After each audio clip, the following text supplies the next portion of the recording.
Hello, everyone. I am Dr. Ross DePinto. I am one of your D366 course instructors. And in today's session, we are going to review Section 3, Lesson 5, Market-Based Valuation Techniques. I had posted something in the chat. In your WebEx meeting room platform, there is a content section. I have posted the slideshow there if you want to download it. If you cannot find that, the other way you can get this slideshow is by going to the course resources page. And you'll note that there is a new section that says lesson review cohort resources. And if you click on the link for section 3, it will take you to the, let's see, here it is. And so you can click on this link as well and download the file, and this will give you your slideshow for today.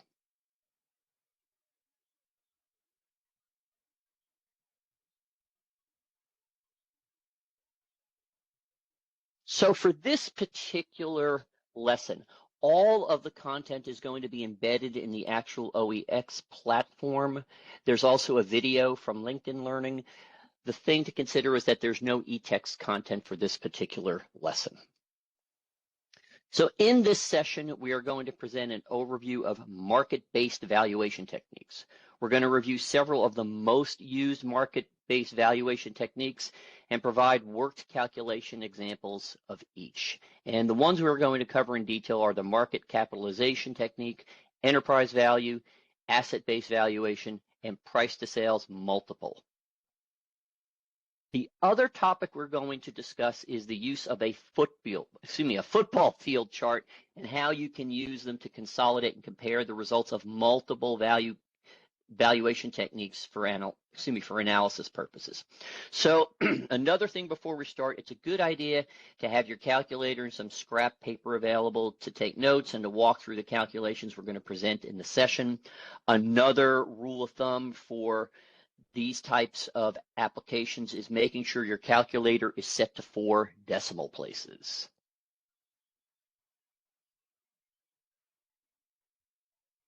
So market-based valuation techniques are used to value companies based on the observed prices of similar assets in the open market. So for example, we might have a privately held accounting firm that we compare to a publicly held accounting firm because we can get share price information and other publicly posted financial statement information.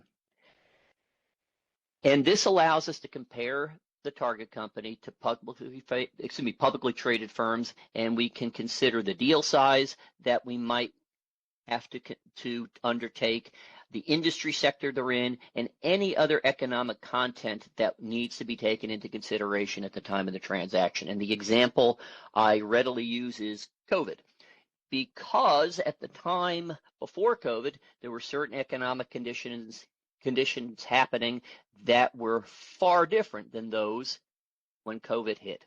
And so then that changed again when we had all the restrictions removed. So having that additional economic context is going to be very useful when we're considering market valuation strategies. We also employ what's called market multiples, which are ratios used to value a company by comparing its financial metrics, such as its revenue, book value, and market value, to the market value of similar companies. So some of the advantages of these models or these techniques is it reflects current market sentiment and pricing. So it moves with what's happening in the stock market as far as how consumers are feeling about things, how they value different firms and their products and services. The results of these models are fairly straightforward and they're widely accepted, and they're useful for benchmarking against other valuation methods so that you can see, is there a wide variance between what I am observing in these market-based valuations versus some other valuations I might use, like earnings-based valuations. Some of the disadvantages are it requires reliable and comparable data. Sometimes that's not readily available. It's sensitive to market volatility. And that's especially true when we have all these trying economic times. And again, around COVID, we had a very volatile market that in addition to what was happening with regular business activities, then we saw industries such as hospitality and restaurants significantly impacted. So that caused a lot of volatility. And then the other disadvantage is it may overlook company-specific factors.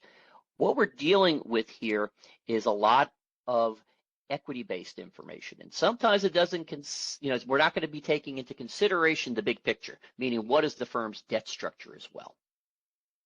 And what are the values of the firm's future cash flow streams? So these company-specific factors can play an important part in the valuation process. So the first model we talk about is fairly straightforward. It's called the market capitalization or market cap technique. Excuse me, I'm having some throat challenges today, so you'll have to bear with me.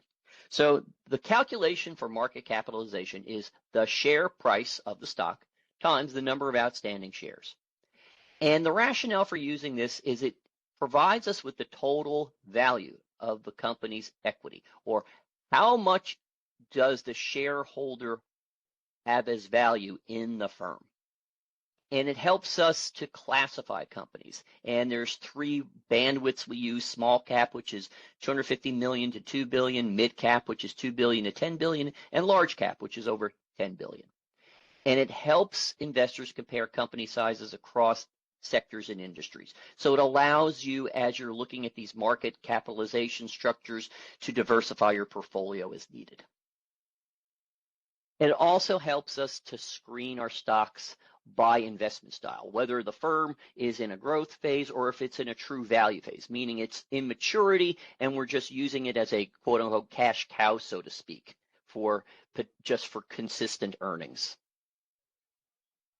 So here are some of the limitations of using these market capitalization models. And this first bullet item is kind of mind-blowing, in that only about 1% of U.S. companies are publicly traded, meaning most companies don't have common stock that we can use for comparative purposes. And as I mentioned a little bit earlier, these models don't consider debt. It totally ignores how the company's capital structure is, debt versus equity. Okay, they're market driven, which can be good because it reflects current sentiments and what consumers value, but it can also be volatile due to price fluctuations. And a lot of these models are going to be imperfect, and that's something you have to consider with any type of forecasting.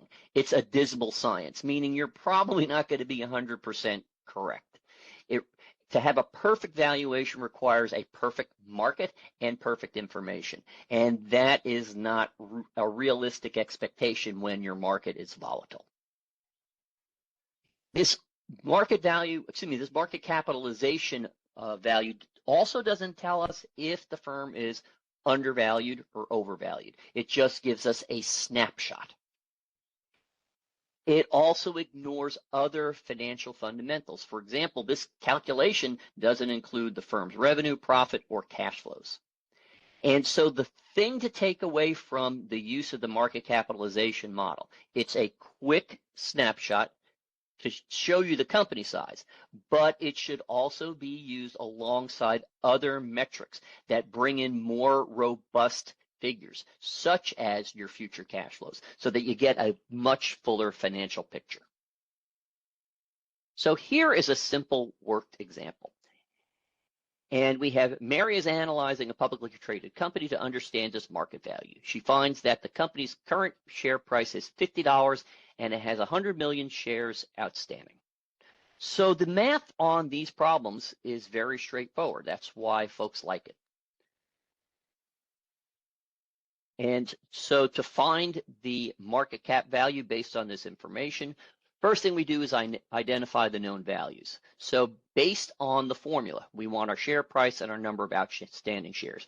So the problem presents the price per share, which is $50, and the outstanding shares is 100 million. So when we do that, oops, I have a typo error here. That should be I think I did 10 million shares here.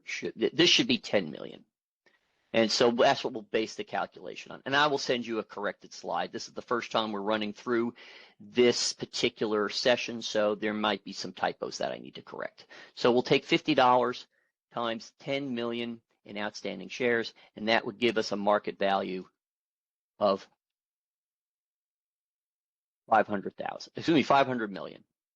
And going back to our different cap ranges here, and so we see that 250 million to 2 billion is considered small cap. So in this example, this 500 million would be considered a small cap company. Okay, the next model to walk through is enterprise value. And this model is a little bit more robust because it takes into consideration, okay, the market capitalization, which is the value of the firm's equity, but also adds the total debt. So we get a much better picture of the firm's value based on its full capital structure. And then we subtract out the cash and cash equivalents. Now, the reason why the cash is subtracted out, because it's considered a non-operating asset, and it can actually be used to pay down the debt, which would give you potentially a lower enterprise value. Our rationale for using this is, as I just stated, it gives you a total value of the company based on its complete capital structure, using debt, equity, and excluding the cash. It assumes, it gives us the total cost to acquire the business, assuming that the buyer is going to take on the debt and receives the cash. And most often in these types of situations, the cash is used to pay down the debt so that the firm's financial leverage is not as high going into acquiring the company. As stated, this provides a more comprehensive valuation than the market cap alone because you're looking at the complete capital structure. And the way we use these particular models is for mergers and acquisitions to assess how much a firm is actually going to cost to acquire and absorb. We use it in valuation ratios like the enterprise value to EBITDA ratio or the enterprise value to revenue ratio. And it's also useful to compare companies with different capital structures. So there are limitations to using enterprise value as with any model. So the first one, as we mentioned, market sensitivity. Any model that addresses what's going on in the market is going to have some kind of fluctuation because the market can be volatile and subject to change. Therefore, it can make a lot of your estimates imperfect. Okay? It ignores efficiency. It doesn't account for how well the company operates. You're not looking at any operational metrics. You're just looking at the firm's value on its balance sheet. You're not taking a look at other operational reports. Okay? It also excludes non-core assets. So again, when we look at that enterprise value, it's looking at the right-hand side of the balance sheet. It's looking at equity, the market cap, and it's looking at debt. It's not examining how the firm's asset side of the balance sheet is structured. It's not looking at its composition of long-term assets and the quality of those assets.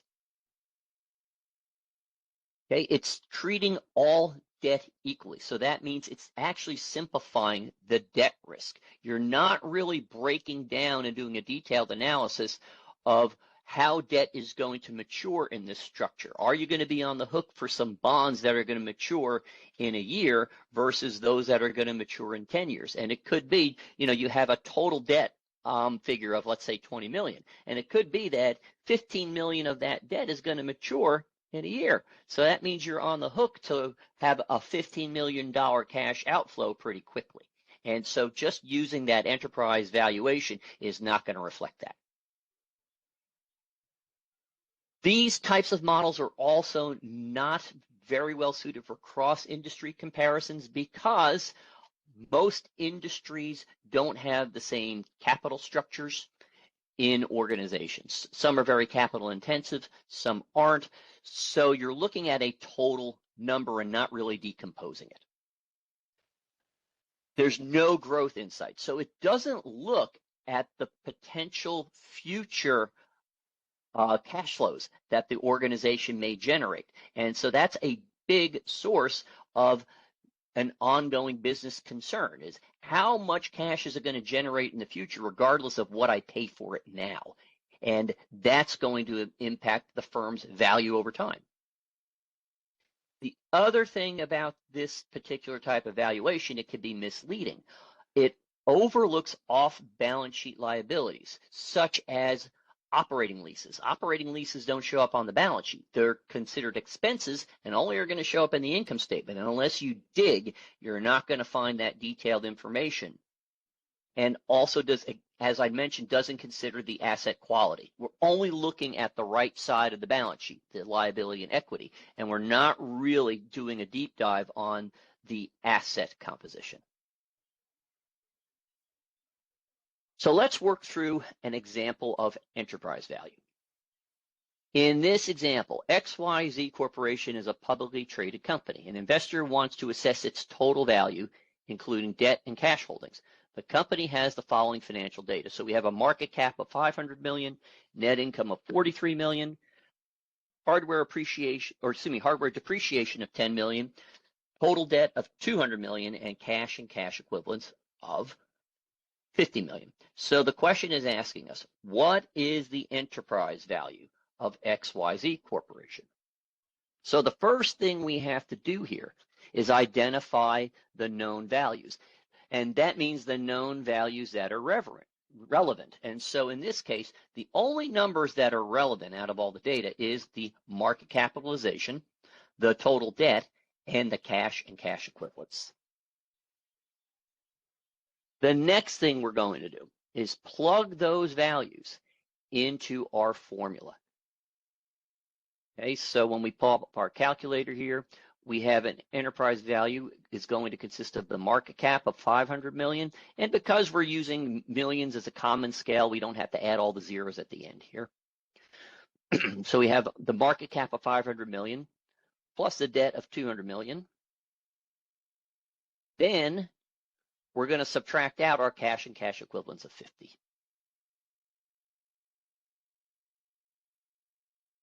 And that's going to give us an enterprise value of 650 million. Any questions on that calculation?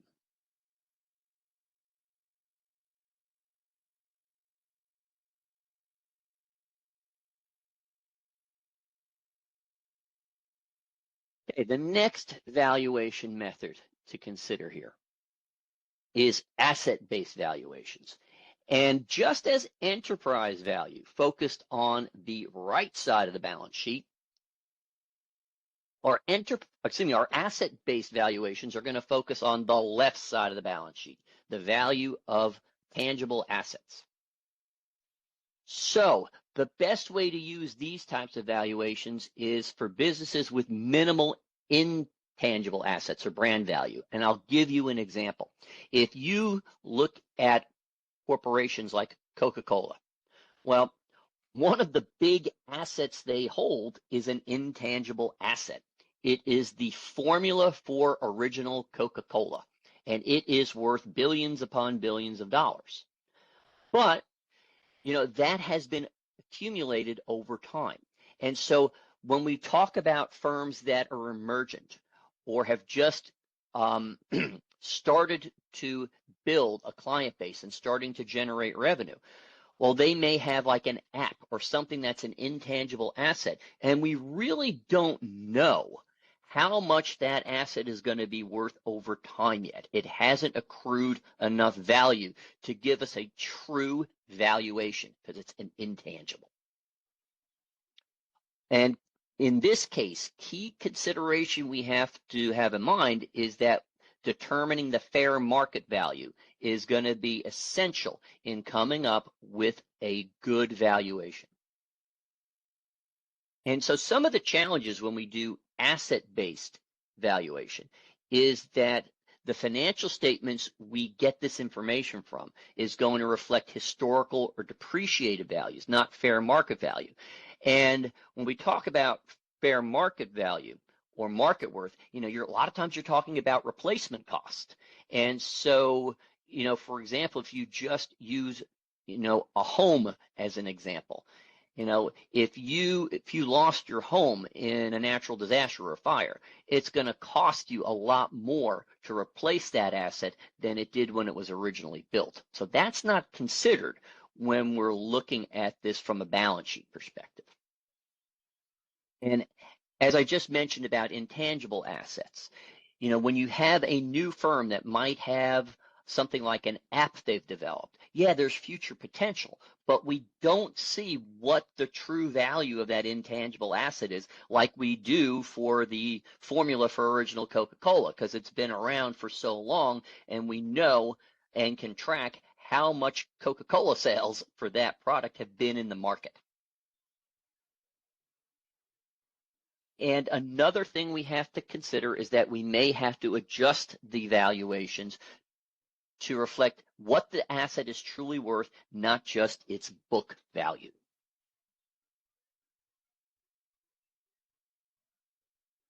So let's work through an example of asset-based valuation. And in this particular case, we're talking about Rogers, which is a real estate firm. And they're considering selling it, and they own these parcels of land that they've acquired over 20 years. So it's telling us that similar sales of land have approximated $50,000 per acre. So based on that information, what is the appropriate asset-based valuation for Rogers? And as I said, things like real estate, homes, they accumulate in value over time. And so the example I provided, that if you lost your home that was built like 30 years ago, to replace it now is going to cost a lot more because you're not dealing with it at its historical value. You're dealing with it at its market value. And so that is going to be the fair price for rebuilding it or reacquiring it. So the same thing is going to apply here when we're talking about these parcels of land that have been acquired over 20 years, and we have to evaluate them to get a fair price based on the asset. So in this case, we have 5 different parcels of land here, and they were acquired at different points of time at a different price per acre. And as you will notice, these prices have appreciated in value over time. And so it wouldn't be fair market value based on the fact that, okay, today these parcels of land go for $50,000 a share. If you were to approach Rogers and say, hey, you know what, we're going to give you the $10,000 per acre you paid back in 2004, they would say, nope, I don't think so. That's not what the market value is. That's not the fair price for that asset. So the way we would approach it is to tally up all the parcels of land. And this only works here for similar assets. You'd have to take on this process for all of the different assets the firm held that were under consideration in the valuation process. In this case, we have all these like parcels of land, so we can sum those up. And so we're going to take these parcels. The first one is for 500 acres. The next one is for 500 acres. And then we have 2 of them at 250 acres. And then the last parcel is at 500 acres. And that gives us a total of 2,000 acres. So now the fair market price at this point is 50,000. So we're going to multiply that 2,000 acres times 50,000. Excuse me. And so the asset valuation here is going to be 100 million. Any questions on that one?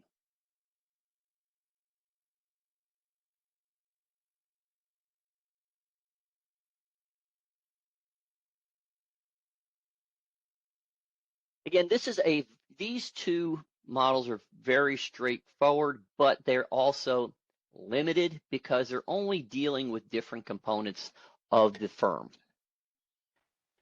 The next thing we'll talk about here is the price to sales multiple. It's also called the revenue multiple, and it evaluates a company's market value relative to its annual sales revenue.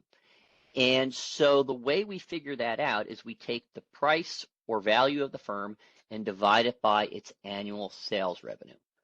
So a general rule is that price to sales multiples typically fall in the 0.6 to 3 range for annual value. So meaning if you wanted to value the firm, it's going to be the firm's annual revenue times a multiplier or a factor that ranges between 0.6 and 3. And the way we interpret these multiples is that lower price to sales multiples indicate that the company may be undervalued and may be a good investment opportunity. And what we use these for is that when earnings are inconsistent or negative and the revenue is stable. So again, the example I use is COVID. If we were to look at firms' financial reports, let's say from 2018, 2019, then look at them during COVID and then compare it to post-COVID, you're going to see significant differences, especially in firms that required on, face-to-face contact, like department stores. And many department stores have felt the impact of that. There's been a lot of chains close.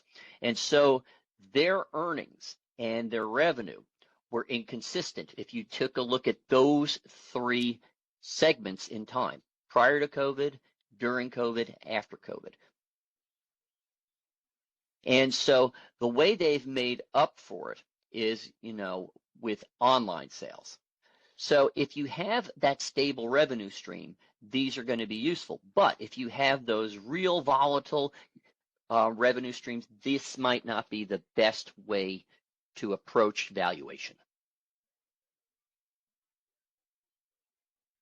So to review some of the best uses for this is firms with low assets and minimal debt. And so a lot of this is going to be service-based organizations. Okay. It is a quick and simple valuation method, but again, it doesn't consider the firm's asset base. So if they're heavy in capital investments such as buildings, equipment, machinery, you're better off using some other valuation method, either an asset-based one, another earnings-based one, where you're actually looking at the profit they made, or discounted cash flows. And as mentioned, it doesn't really consider the asset composition or the intensity of the capital they have, and it doesn't account for their profitability, cost structure, or their capital investments. So let's go through an example of calculating the price to sales ratio. So it says a small marketing agency is valued at $3 million and generates $1.5 million in annual revenue. So to find the multiple, we're going to take the price to sales multiple. We're going to take the price of the firm and divide it by its annual sales. So in this case, okay, the price of the firm is $3 million. And so we've got a common scale here, so I don't have to put in all the zeros. So it's 3 million divided by the revenue, which is 1.5 million. And that gives us a value of 2. And so this multiple means that investors are paying $2 for every dollar of revenue the firm generates. Okay, so it's the capital that's invested in the firm. This is what it is generating. So for every $2 they have invested, the firm is generating $1 of revenue.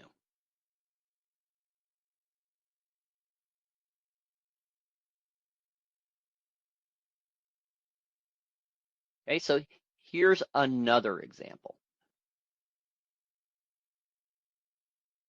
And what we're going to do is value the firm, using this price sales multiple.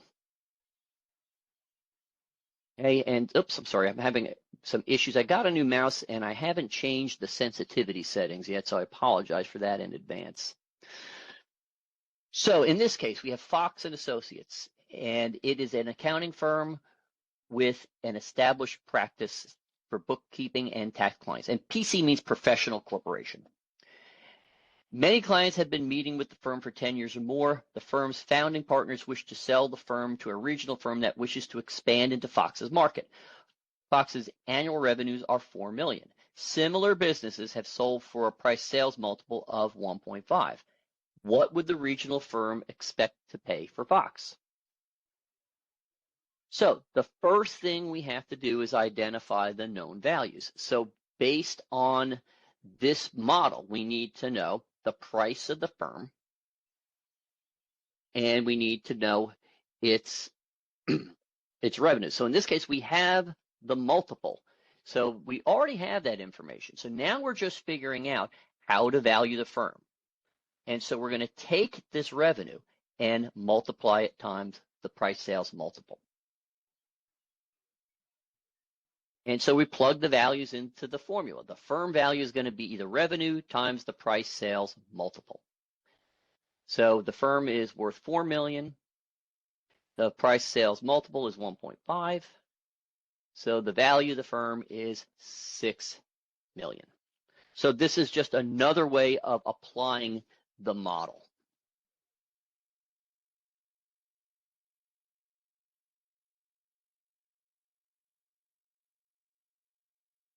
Okay, so let's work through another example.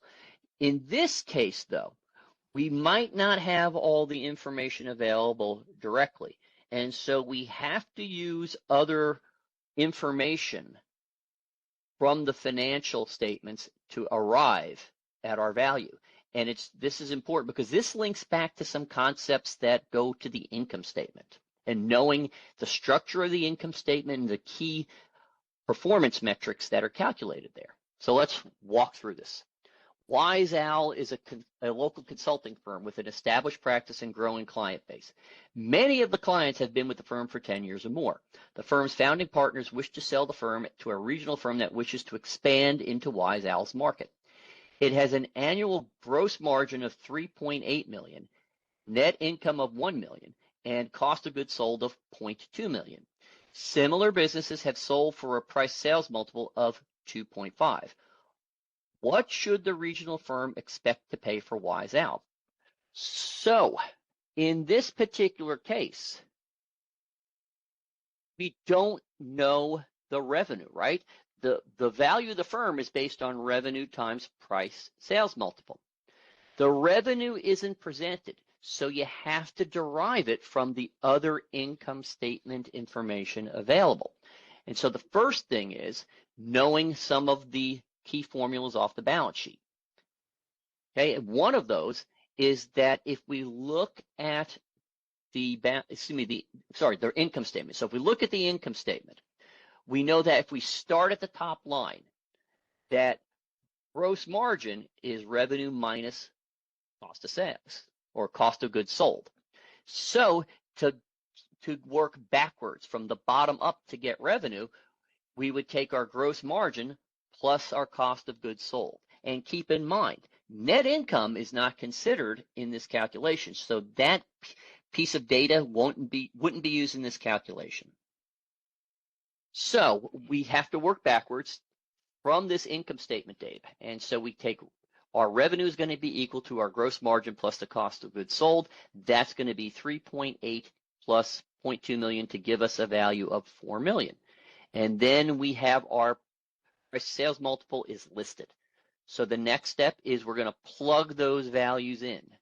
So we get 4 million times our 2.5, and that gives us a value of 10 million. That's how much the regional firm should expect to pay for Wise Owl. Any questions on those?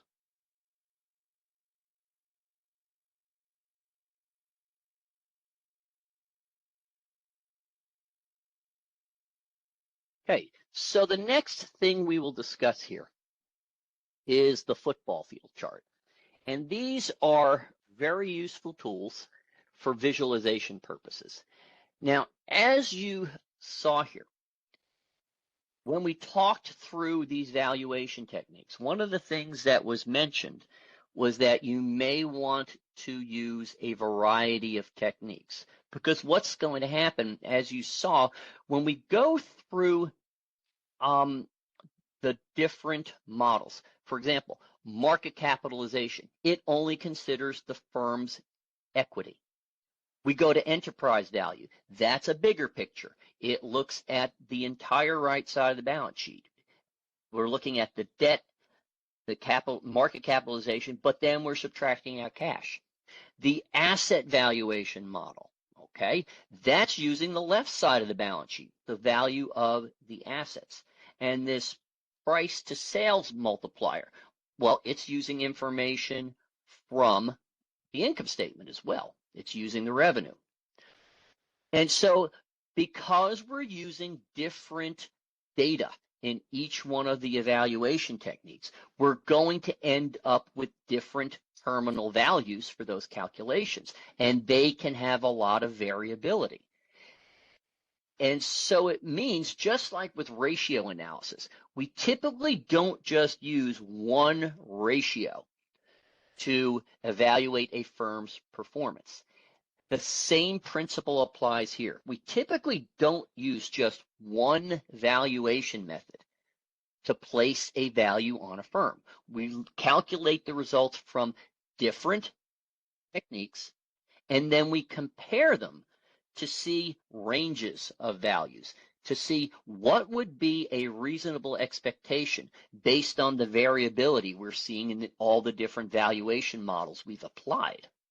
So the football field chart is a great way to summarize the information visually. And so it's basically a horizontal bar chart, much like a Gantt chart we use in project management, where we're going to take our values, our range values we receive from each valuation model and plot them. We will then be able to see the range of values compared to each other, because on the horizontal axis, it's going to tell us, okay, which technique was used to come up with this range of values. Then the x-axis, the horizontal axis, is going to give us the dollar range of the valuation results. So we can then perform side-by-side comparison of the ranges visually.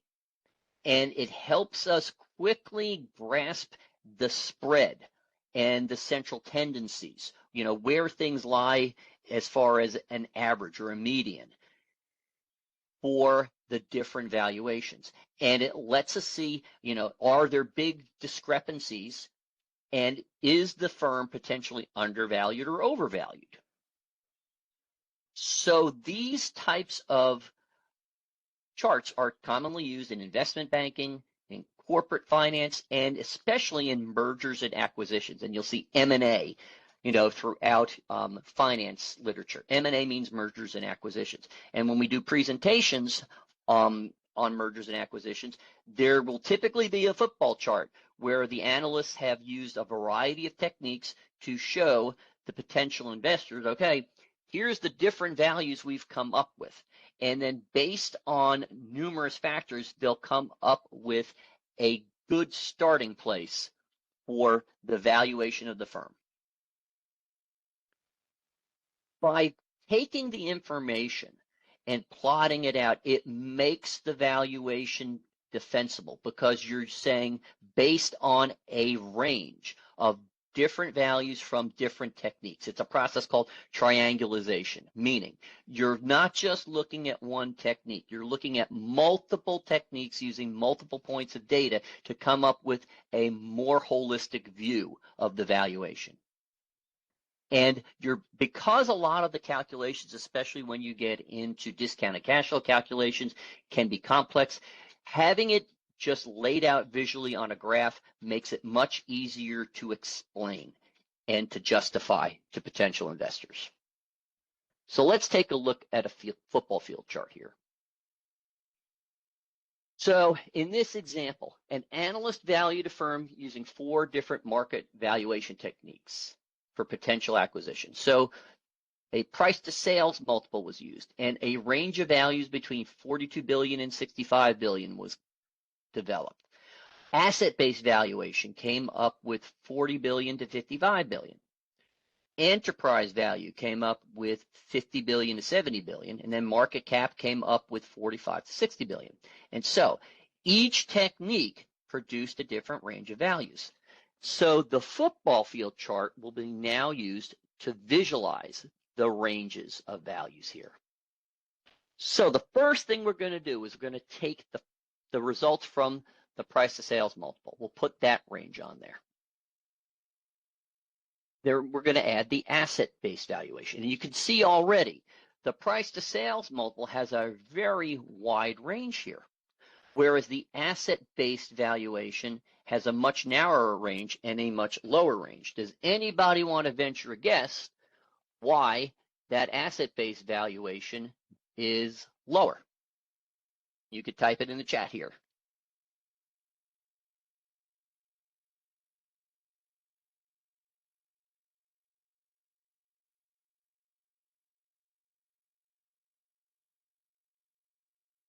No guesses? Okay, well, remember when we talked about our asset valuation models, some may use historical information off the balance sheet, and there may be a mix of market information as well. So these tend to be more conservative. And so they're typically going to be a lower value than other types of evaluation techniques. Okay, the next is enterprise value. And notice this one fell into the high range. And then our last one is our market cap. And again, the market cap kind of falls in the middle, and it's based on the equity. And so now we have this depiction of the 4 different models that were used and the values they produced. So to summarize the insights from this chart, okay, the enterprise value showed the highest upper bound. And that's because it provides a more comprehensive financial picture, because you're considering the market capitalization plus the debt, which is the complete capital structure picture, and cash. And so this is going to be more information in this model than just the market cap alone. Okay, the price to sales multiple, that had the biggest range, a lot of variability. And again, this is because your sales are sensitive to growth and market sentiment, whether the market is going to continue its support for your product, or are there other goods or services that are becoming substitutes and movement away from that good or service. Okay, as I mentioned, your asset-based valuation has the lowest range because it's the most conservative approach, because you're only considering tangible assets. And then market capitalization is going to sit somewhere in the middle. But again, because of the limited data that is used for its process, it's not going to reflect, you know, the organization's true financial complexities, because you're not considering debt, you're not considering any income, you're not considering any future cash flows.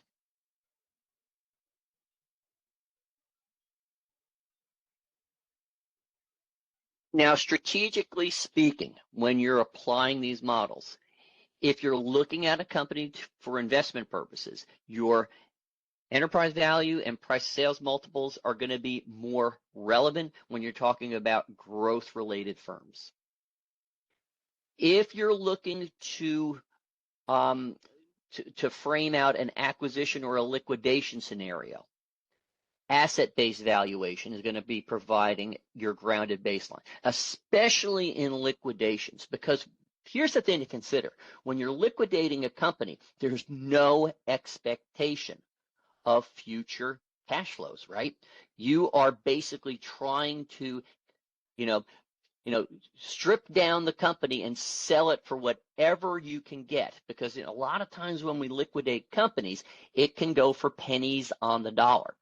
So even though potential investors are looking for the best bargain, you also want to make sure that you're valuing the assets appropriately.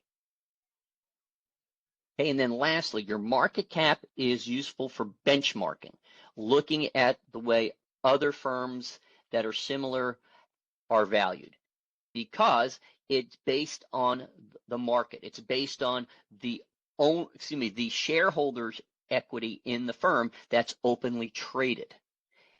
But because, again, it's limited in the amount of financial information actually included in the model, you should combine it with other methods to get a much fuller picture of what the valuation should be.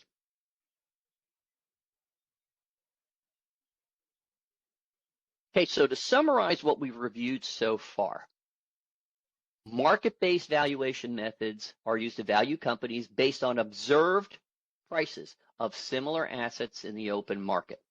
Okay, the reason why they are widely used is because they're easy to calculate, easy to interpret, and the results are widely accepted.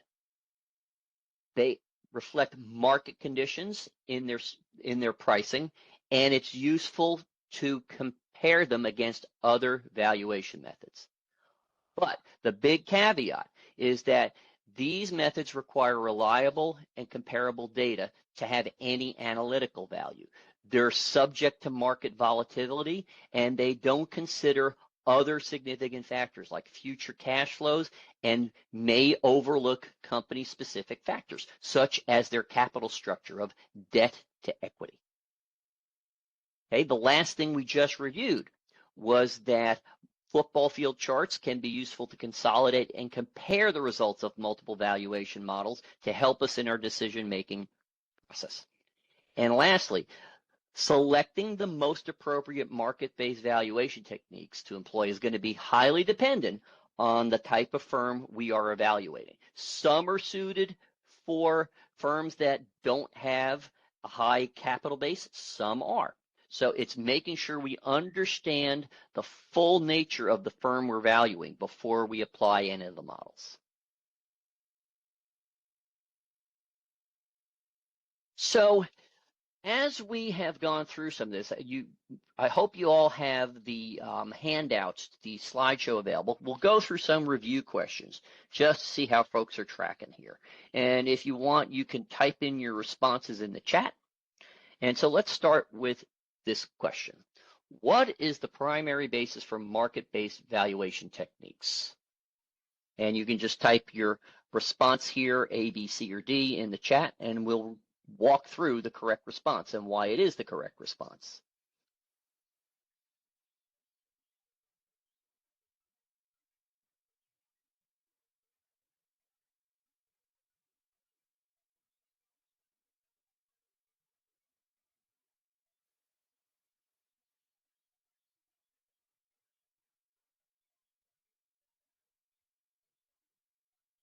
Okay, any other responses here?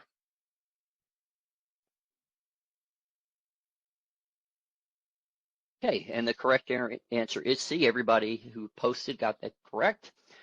And it is the observed prices of similar assets in the open market. And so it makes these techniques grounded in real world data rather than on projections or estimates.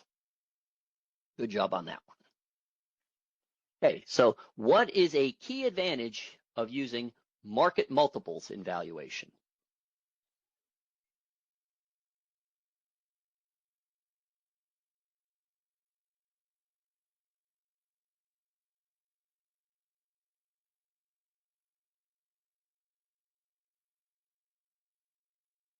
Okay, and looks like the consensus seems to be B, and that is correct.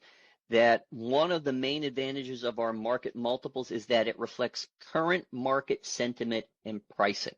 And so that is why they are widely used for benchmarking and accepted, because we're looking at what's actually occurring. We're not just relying on historical data, which may be outdated.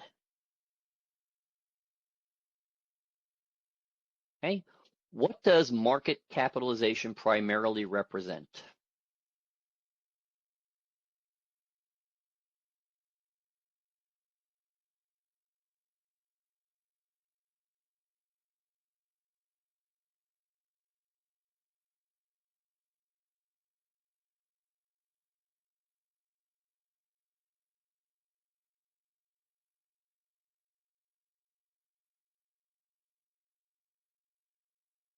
Okay, so consensus here is B, and that is correct, because if we remember the formula, we take the share price by the outstanding number of shares. So that refers to the company's equity structure. It doesn't have anything with its debt, asset, or cash flows.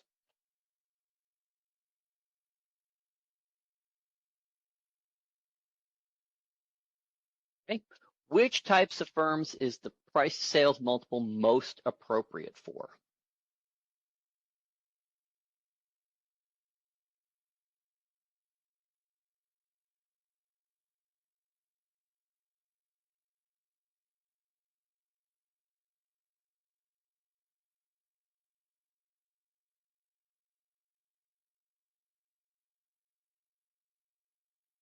Okay, and again, this one is going to be B.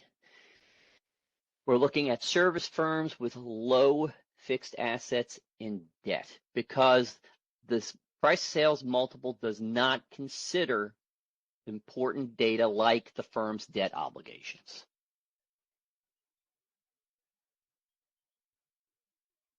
Okay, what is one major disadvantage of market-based valuation techniques?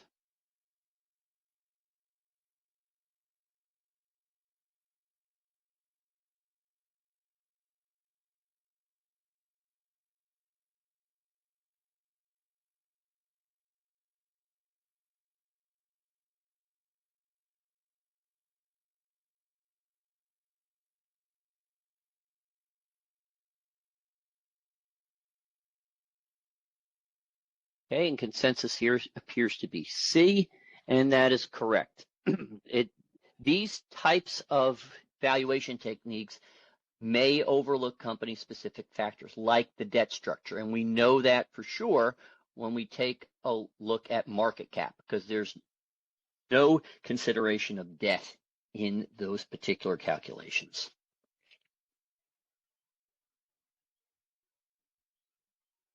Okay, and so what is the formula for enterprise value out of the 4 items presented here?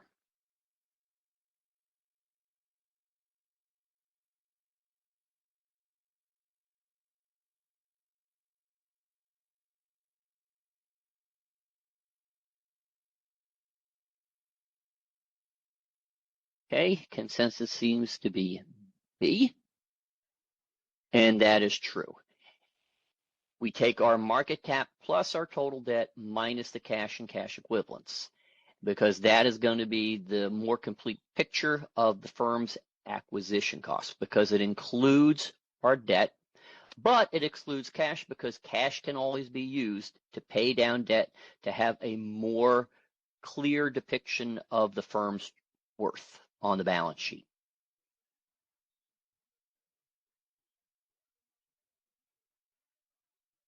Okay, what does the enterprise value represent?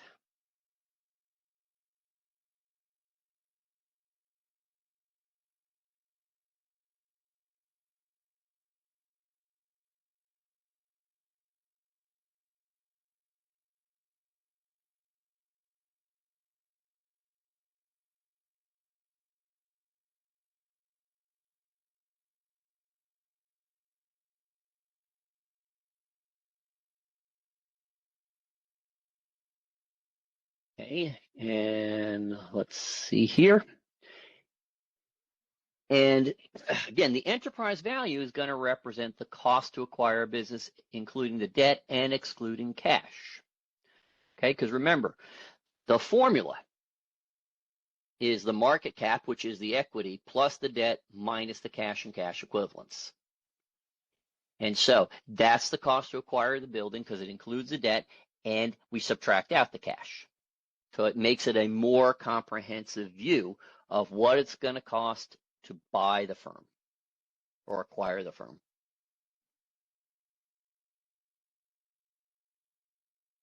Okay, so in which of these scenarios is asset-based valuation going to be the most appropriate?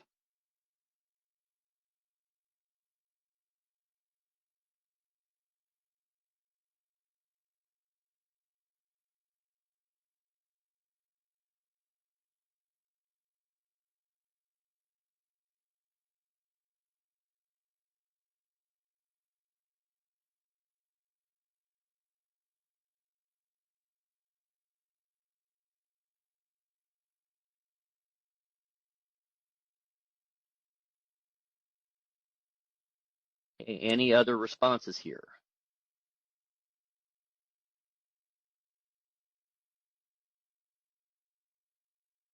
Okay, looks like some review on this one. Okay, a lot of folks said A. Well, the answer is B, because remember, we're looking for businesses with minimal intangible assets or brand value, where the value primarily lies on tangible assets like equipment and property.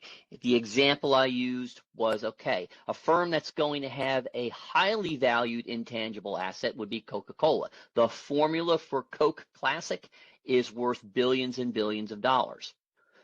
So startup firms that, let's say, develop apps, well, the apps are an intangible asset. Any piece of software is an intangible asset. And if we've just developed that app, we really don't know how much that intellectual property is worth and what the brand recognition is going to build over time. So we really haven't placed a future cash flow value on that future value of the brand recognition. So you want to make sure that when you're using asset-based valuation methods, it's for mostly tangible assets, not intangible. And again, the other two options here, startups with high growth potential. Again, the asset-based valuation model, we are just looking at the tangible assets. And if it's a startup, well, most of their asset acquisition has, they're typically not generating profits. Most of their cash flow is from, external sources. So even though there's high growth potential, the growth potential is not a tangible asset. And that's what's required really to have a good valuation in this model. And again, companies with volatile stock prices. Well, where is the stock located? It's not an asset. The stock is on the equity side of the balance sheet. So the volatility or the value of the stock is not going to be reflected in the assets. Does that all make sense?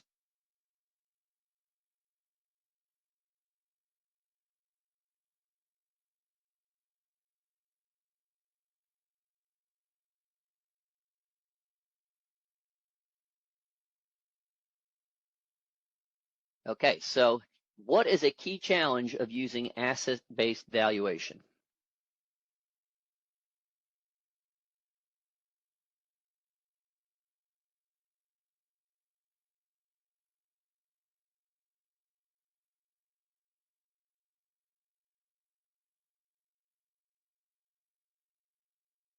So how about this one? What is a key challenge of using asset-based valuation?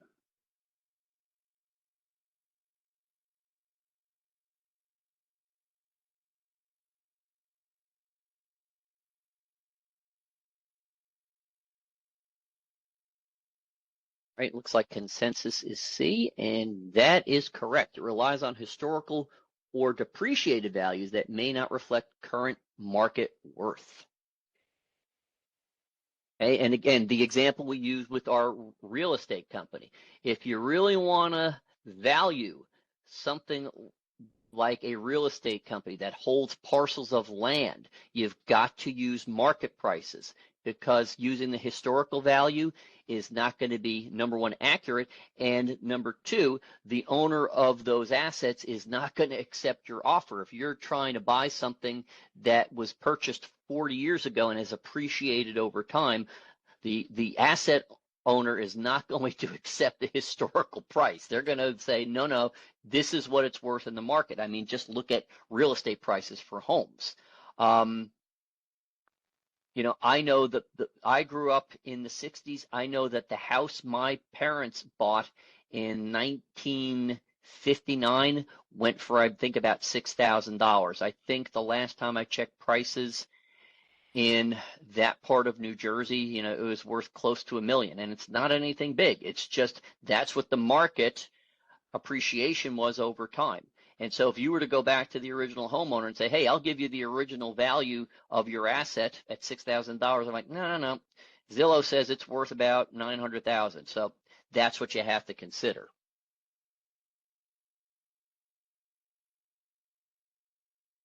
Okay, so let's do a little calculation. A consulting firm has annual revenues of $2.5 million. If similar firms sell for a price to sales multiple of 2.0, what is the estimated valuation?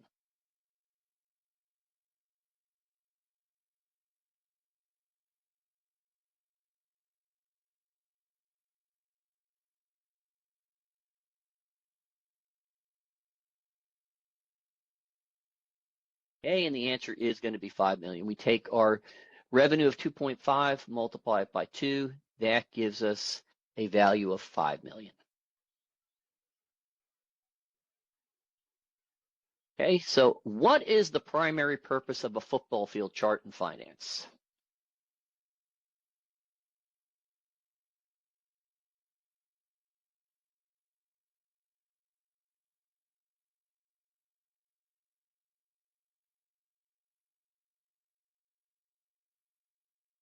And let's see, it looks like everybody's tracking on that one. Yes, a football field chart is used to visually compare a range of valuation estimates for a company or asset, typically along a horizontal axis. And that horizontal axis is going to have the actual dollar amounts there. Okay, in which of the following scenarios is a football field chart most commonly used?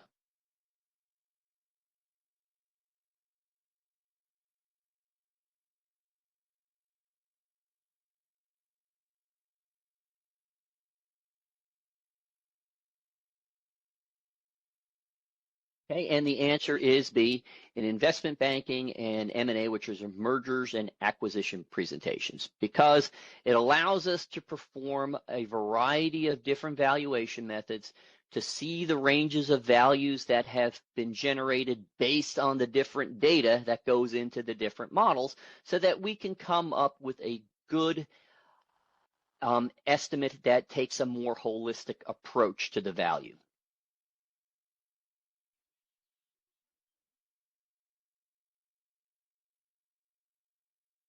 Hey, folks, and thank you for your participation today. I think it was a great session. Everybody participated there in the review questions. If you need any support in the class, make sure you're looking at the course community and the course resources page. So have a great rest of your day and week, and we'll talk with you soon. And be on the lookout for other sessions that are coming up.